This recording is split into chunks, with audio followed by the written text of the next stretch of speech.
Okay, Happy New Year, everyone. Thank you very much for joining me in this video. Kind of a crazy way to start the year with what happened in New Orleans. The only thing I have to say about that is people are cowards. But taking it out on innocent people that aren't even on the elite level of decision making in this world, like that's just, it's incredible. It's incredible. It's horrible. I mean, we're talking about people that could have been a mother or a father that had kids or whatever, you know. My heart goes out to the families that have been affected by this.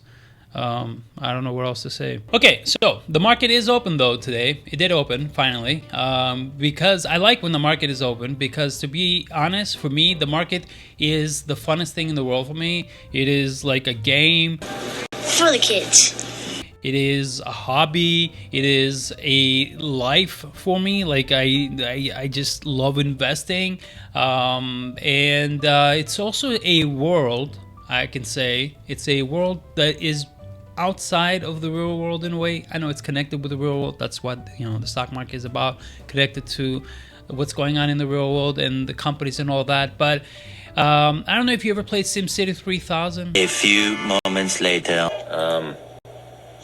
Oh God. What are you doing to my industry? Actually, I was gonna blow it up. Oh man. Oh man. Why would you do this to me? You know, it takes me away from, I guess, like if you're on X platform or many other social media platforms, you just scroll all day. The only thing you're gonna see is stupid, useless, pointless, sad, depressing posts all the time. Facebook, same thing.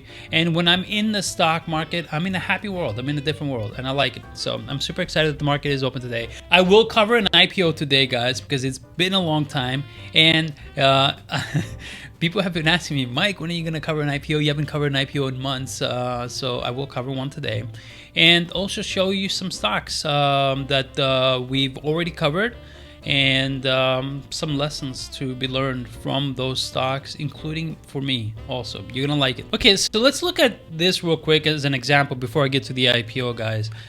This is a conversation from today in pre-market in my Discord, and we were talking about European stocks and all that stuff, and you know, someone said SRAD, you know, why don't you guys look at that? That's interesting. And I told them, you know, look, don't remind me. I sold this way too early, way too early. I'm very sad because, guys, back on March 20th, 2024, I had called it a buy at 1075 on my Discord. For me personally speaking, I said that, and I did tell them that this, you know, at that time I said, you know, this is going to be an amazing company. I think if I hold it for the whole year, it's going to do awesome and all that stuff. Guys, here's a lesson learned for me and for you: patience. I lost my patience and I regret it, because 5 months after buying it, right, so I was holding it for 5 months, on August of that year, of the same year, 2024, I was like, okay, I had enough. I'm going to set 1130 for $5 for 5.12% gain. So I lost my patience after holding for 5 months. I decided to take a tiny, kind of pointless 5% gain on it, and the stock is now at 17. Right, so I sold it at 11 and it's at 17 bucks. So gotta have patience with it when you're in the market. Don't just, you know, you can't have it your way as fast as possible whenever you want. That's just impossible, right? So you gotta have patience. On December 10, 2024, I told them about MOB. I'll buy it at 274 and I sold it at 285, right? So like 2 days or the same day. It's 274, 285 got out. Stock is now at 361, 381. It closed on the previous trading session, so missed out on big gains on that.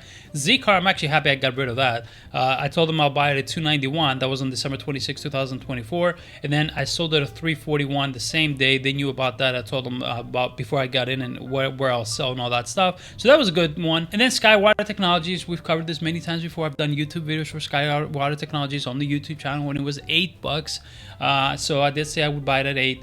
Sold it this year at 1840. That did well. And the ultimate lesson, best, I think this is awesome, because you know, you don't buy a stock and it goes up and never looks back again. I mean, if you nail that, good job, you know, good for you. And we'll nail them, you know, we all will.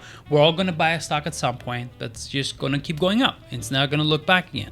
But most of the stocks we buy are going to go red. They are. Now, if they are good companies, you should dollar cost average into them. Not when they drop 5%, but when they drop significantly. On March of 2024, I told my Discord members that for me, Quick Technologies, QUIK, right?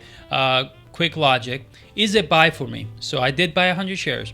Now, that was at $18.35. Eventually, the stock fell to $16.12. At that price at $16.12 now, mind you this, I was red. I was like, all right, I'll just buy another 100 shares. Eventually, the stock falls to $14. I'm red again, big time. So I bought another 100 shares. Eventually, the stock by September of the same year falls to $8.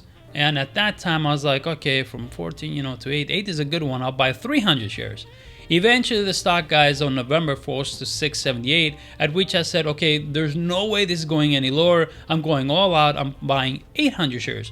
All right, so I've been dollar cost averaging 4 different times into QUIK during the year 2024. There's nothing wrong with that, guys. So finally, QUIK started to turn around, guys. On December 30, 2024, just a couple of days before New Year's, I was able to get out at $12. Now you're gonna say, Mike, you bought it at 18 and you got out at 12. Well, guys, I was dollar cost averaging, right? So I dollar cost averaged my way throughout the year, and that allowed me, guys, to sell at $12, which at that time at $12 with the DCA that I was doing, with the dollar cost averaging I was doing, I went up 31.6%, made $4,000 profit. So those are the lessons learned: patience and dollar cost average. If you like the company and you think it's a good company, don't fear the stock if it goes lower, right? Now let's go to the IPO, guys, which is CRGT, and the company's called Cortigent Incorporation, right? By the way, if you want to join us, if you want to join my 3,000, we reached 3,000 members, which is awesome,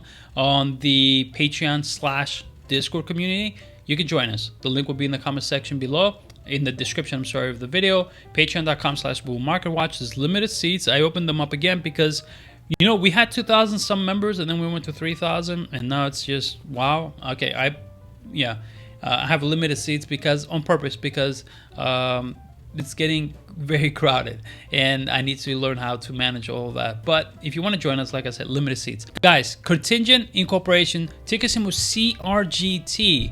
This is the IPO. It's going to give its shares at $10 a piece. You can pre-order them if you want to. They're on Webull right now. So if you use the Webull app, you can actually pre-order these shares at $10. Why would you do that? Only if you believe that it would open on day 1, which is January 8, 2025. That's going public. That you believe that it would go higher that day. We'll see. $10 a share, 1.5 million shares. So, and the deal size is 15 million. This company is developing neurostimulation technologies to treat profound blindness and potentially other conditions. And this company's system, which is called the Argus 2, was approved years ago through the US FDA's Humanitarian Device Exemption Program. Do they have any financial data meaningful to look at? Revenues? Not really. So that's that. And the company has only $820,000 in cash. They have over $4.3 million in total liabilities, and the underwriters Think Equity. So overall, is this a company that I would invest in? No. They're running out of cash.